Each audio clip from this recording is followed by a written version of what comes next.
Hello dear friends, welcome to our story time. Today we are going to read a story by a Russian writer, Konstantin Paustovsky. He lived in the late 19th and the first half of 20th century, and he worked many different jobs, had been in many different dangerous situations during World War I and the Civil War in Russia. He worked as a nurse at the front lines. During World War II, he worked as a war correspondent. So he's been around and done many different things. When he was a boy, his favorite subject at school was geography. And in some ways, this is reflected in his wonderful stories for children. It describes different places, nature, animals from all over the country.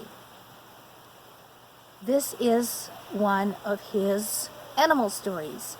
And I used to read this and used to really like this as a little girl. The story is called A Badger's Nose. By the shoreline, the lake was covered in heaps of yellow leaves. There were so many we couldn't fish. The fishing line rested on the leaves and refused to sink.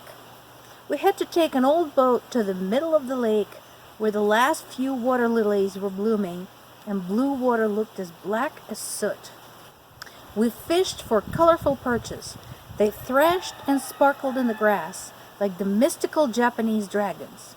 We also pulled up a few lead-colored daces and ruffs with eyes like two little moons. Pike snapped their needle-sharp teeth at us. Autumn was at the height of sunshine and mist.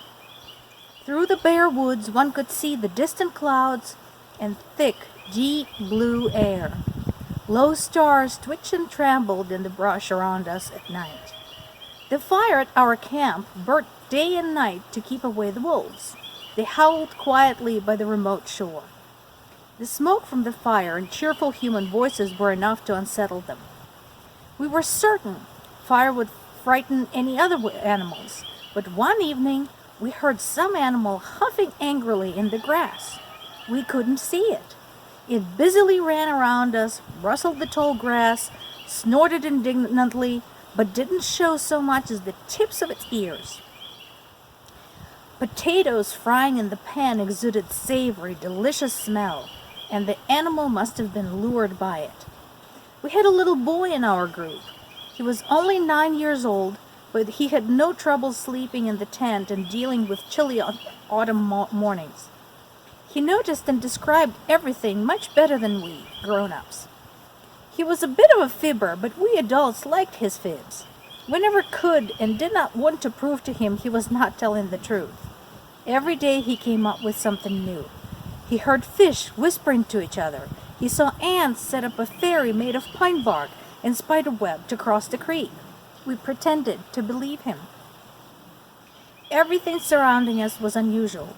The late moon shining over the black lakes, the high clouds like mountains of pink snow, and even the rustling of the tall pine trees resembling ocean surf.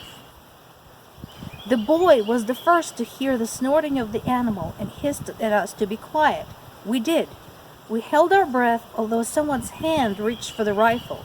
Who knew what sort of a beast it was? Half an hour later, the animal's wet, black nose, similar to a pig's snout, appeared from the grass. The nose sniffed the air and twitched from sheer greed. Then we saw a pointy face with piercing black eyes, and finally the striped coat. A small badger crawled from the brush. He pulled up one foot and looked at me carefully. Then he snorted disdainfully and stepped toward the potatoes. They fried and hissed, spraying boiling fat in every direction. I wanted to shout to the little beast to be careful, but I was too late. The badger jumped to the frying pan and stuck his nose into it. I smelled scorched skin. The badger squealed and rushed back into the grass with a desperate wail.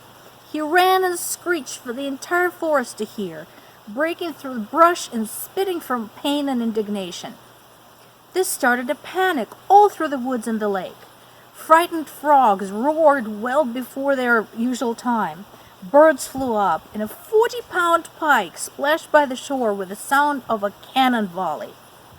In the morning, the boy woke me up and told me he had seen the badger treating his burnt nose. I didn't believe him.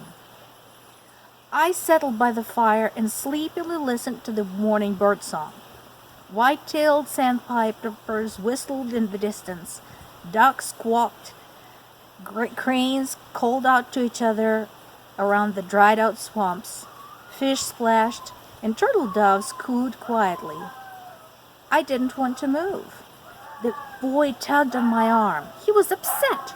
He wanted to prove to me he wasn't lying. He was calling me to see the badger working to heal himself. I agreed reluctantly. We carefully made it deeper into the woods until I saw a rotten pine stump surrounded by heather. It smelled of mushrooms and iodine. But by the stump stood the badger with his back to us. He had pulled a few pieces off the stump to make an opening and stuck his burnt nose into the middle, into the wet and cold wood dust. He stood motionless, cooling his poor nose, while another little badger ran around and snorted. He worried and kept nudging his nose against the badger's belly. Our badger only growled and shoved him away with his fluffy hind legs. Then he sat down and started crying. He looked at us with wet, round eyes, groaned and licked his aching nose with his coarse tongue. He seemed to be asking for help, but there was nothing we could do.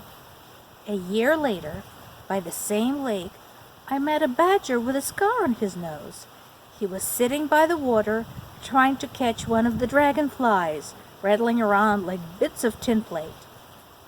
I waved at him, but he only sneezed indignantly at me and hid in the cowberry bushes. I didn't see him again. The end. So this was The Badger's Nose by Konstantin Paustovsky, and I hope you enjoyed it. If you like watching and listening, leave me a comment. Until then, I hope you have a very pleasant day.